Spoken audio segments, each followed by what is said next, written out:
You know, even I have some problems with our cars around here.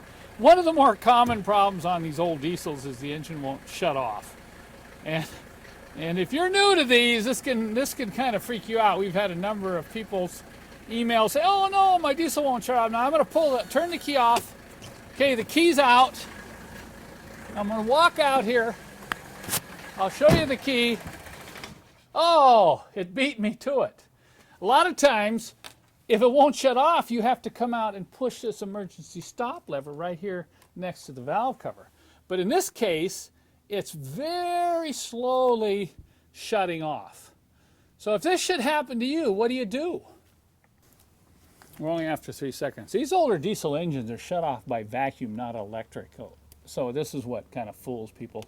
There's a vacuum valve right here on the back. This is the fuel injection pump. There's a vacuum valve right in here, and it's controlled by vacuum. So when you turn the key off, vacuum goes down to this valve, pulls the rod off, and shuts off the fuel in the pump, and the engine quits, okay?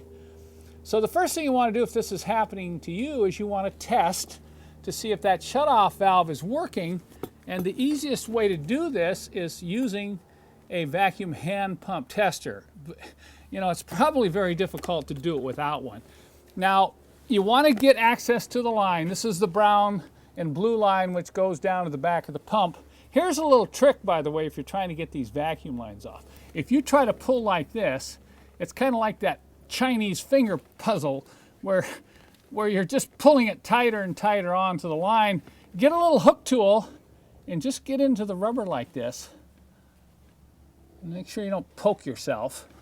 And then pull this way. See, pull on the rubber. All right, now we've got the line off. I'm going to hook up my vacuum tester very quickly. And I should be able to pump up vacuum, and it should hold. See that? Look at that.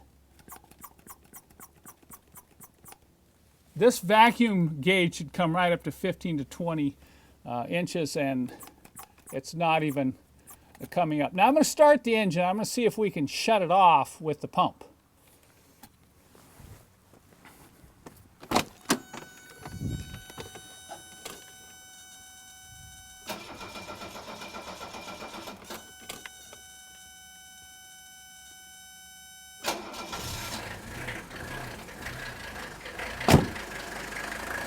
Okay, now watch the gauge while I try to pump up pressure, and then let's see what happens to the engine.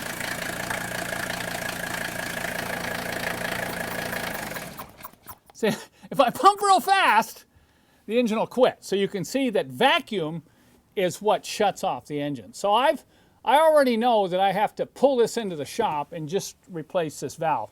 There's a lot of instances where it's not the valve. If this were to come up and hold pressure right here, that means you have something wrong with the vacuum system. You could have leaks. You could have a problem with the pump up there. So we're not going to cover that in that video, but we immediately isolated the problem on the shutoff valve. We're going to pull it in the shop now and replace that. Well, we got it in the shop, and about 20-25 minutes later, we're back outside, and now I can show you what it should sound like. I know if you're familiar with these old diesels, this is old hat. But if you're having problems with your diesel shutting off, either being real slow to shut off, and you're not sure if there's a problem or not, listen to this one. This is how it should sound.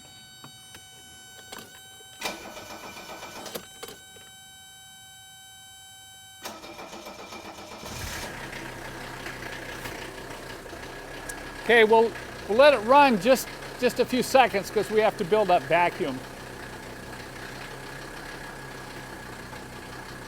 Okay, now I'm gonna reach in, I'm gonna turn the key off, and I will start counting.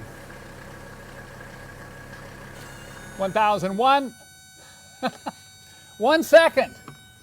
So it turned off in 1 second. So if your diesel is taking 2, 3, 4, 5 or more seconds to shut off, I would highly recommend that you find out what the problem is and fix it. Otherwise, it won't necessarily leave you stranded, but it's very frustrating to arrive somewhere at your destination, and every time you've got to get out, open the hood, and push that emergency shutoff. Let me show you what the shutoff valve looks like that we removed, and I'll show you how it's responding to vacuum.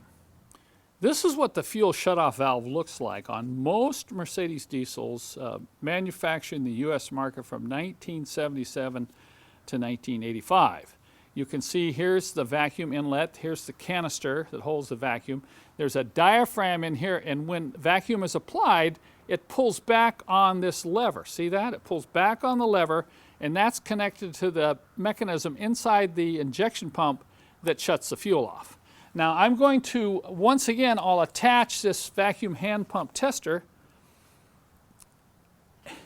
and if this is working properly, I should be able to pump with the tester, and it should come back and stay. But notice that there, it's not coming back. It's just kind of oscillating in and out.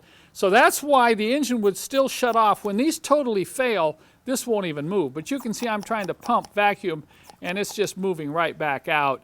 And that's why it was taking so long for the engine to shut off. This should pull very quickly. When you pump on the gauge, it should pull very quickly in and hold, just like that. So there's the problem. Not necessarily an inexpensive part, but a relatively easy fix. We sell these units and provide complete instructions on how to install these yourself. As I mentioned earlier, it may not be the shutoff valve here. It could be a number of things. And I would say about 60% of the time it's a shutoff valve. About the other 20 to 25% of the time there's a leak. There is a vacuum leak in the system somewhere, and the vacuum's not getting to the valve when you turn the key, and the rest of the time you have a failing or failed vacuum pump on the front of the engine. So, you know, you need to troubleshoot this. If you're not familiar with it, I've written a manual called Vacuum Source Troubleshooting. It takes you through the whole process of how to isolate where the problem is. Please, we get this all the time, don't run out and buy one of these expensive valves just because your diesel won't shut off. You need to diagnose a problem. You're going to need a vacuum gauge, you're going to need a good vacuum hand pump tester, and you're going to need some instruction. We have all those resources available on my website. I'll just put links below if you're interested in this at all. I'll put links in the show more description to each one of these resources that should be able to help you fix your shutoff problems yourself.